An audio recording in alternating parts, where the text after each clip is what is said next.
What is going on, guys? Welcome to the Reformed Reader, the channel where we review different forms of media through the lens of a Christian who is under the authority of the Scriptures. My name is Josh, and today we are going to be doing a review of The Name of the Wind by Patrick Rothfuss. Now, before we dive into the review, let's start with, what is this book about? My name is Kavoth. I've stolen princesses back from sleeping Barrow kings. I burned down the town of Tribon. I've spent the night with Felurian and left with both my sanity and my life. I was expelled from the university at a younger age than most people are allowed in. I tread paths by moonlight that others fear to speak of during the day. I have talked to gods, loved women, and written songs that make the minstrels weep. You may have heard of me. They refer to me as the King Killer.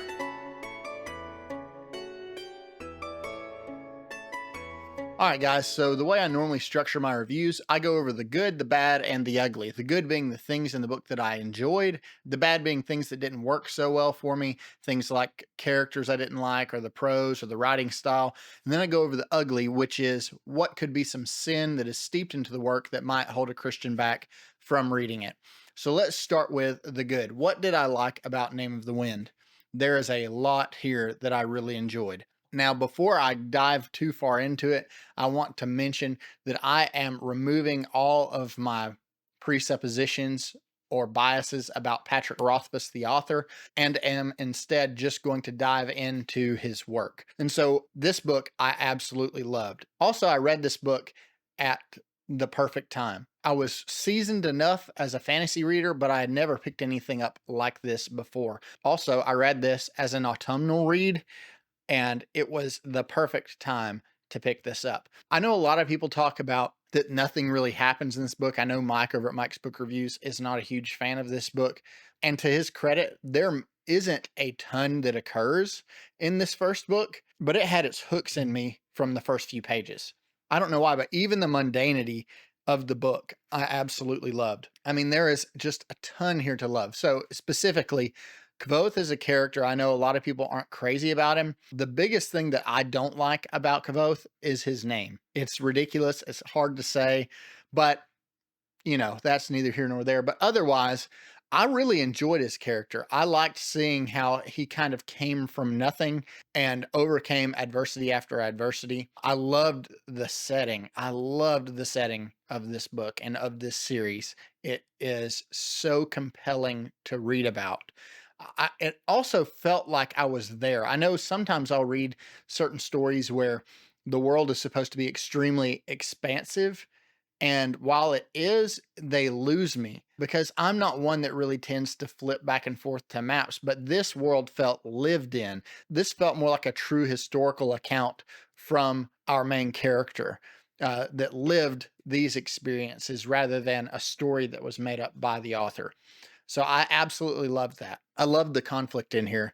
And as a musician, that one chapter, and if you've read this book, you know what I'm talking about. That one chapter of him playing music to earn his golden pipes, there's just nothing like it. It is absolutely fantastic. One of the best chapters I've ever read in a fiction book. It is just so fantastic. So there's a lot here to love. I also enjoyed that Patrick Rothfuss took some of your common tropes and kind of flipped them on their heads, like with the dragon in particular.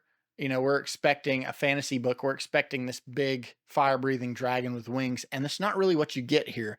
And so it was interesting to see how he kind of had just a little bit of a different and original twist on an old trope. So I really loved that.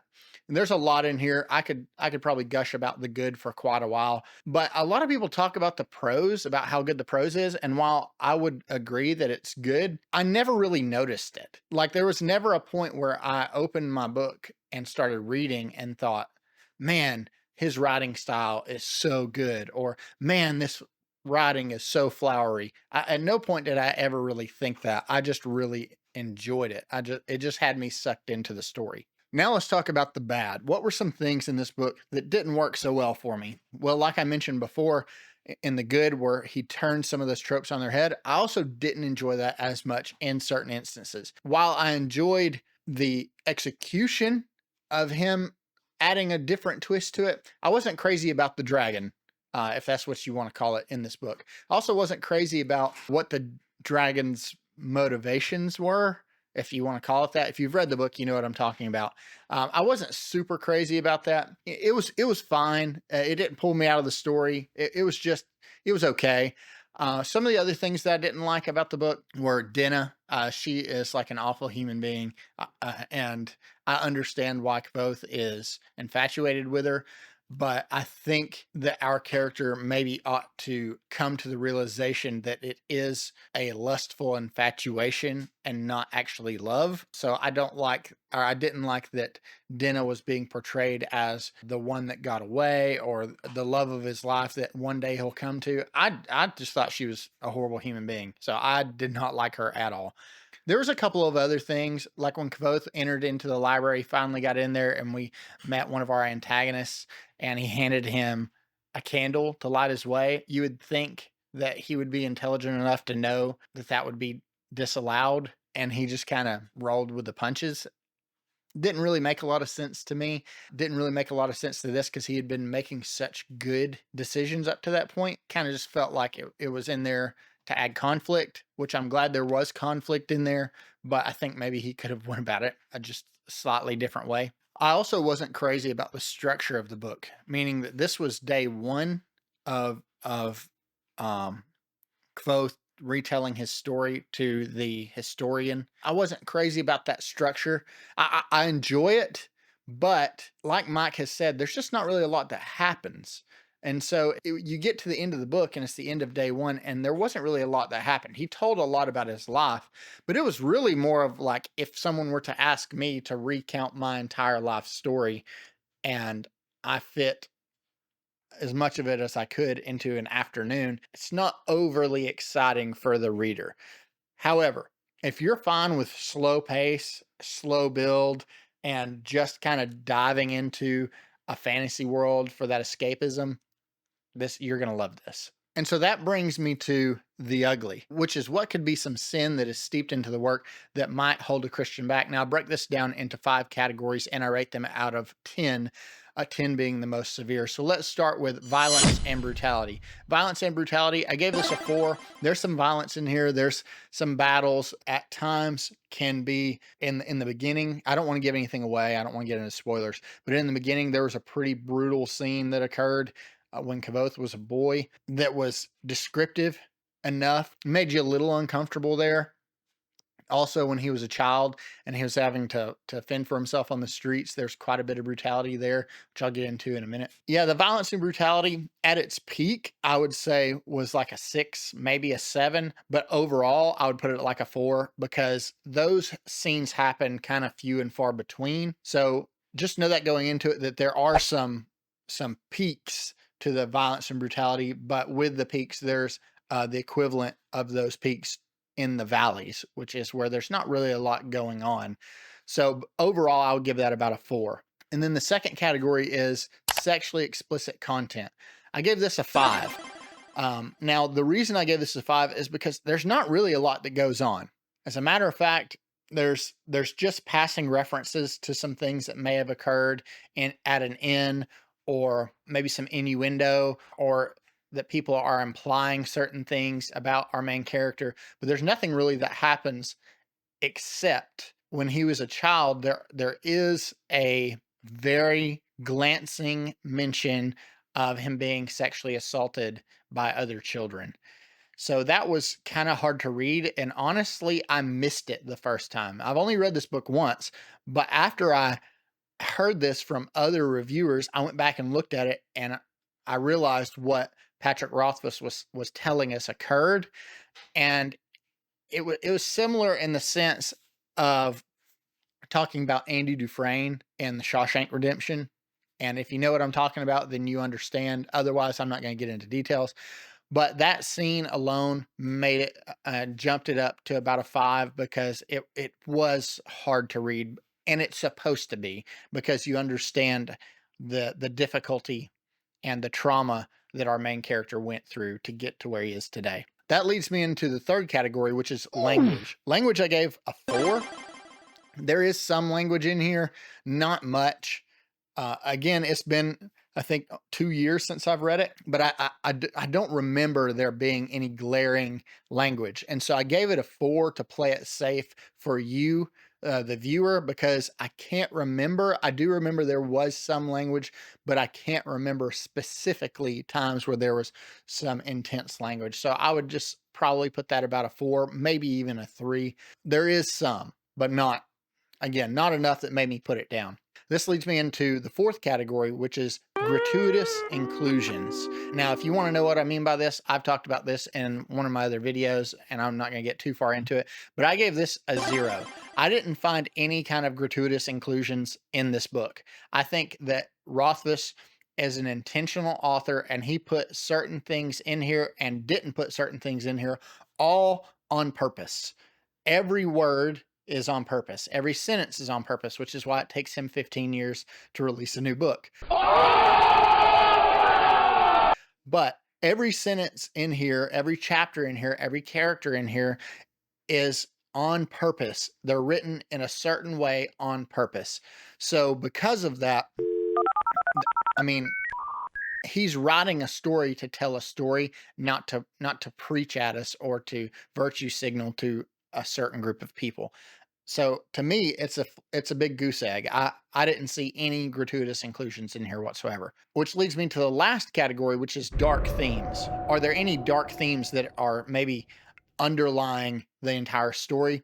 A little bit.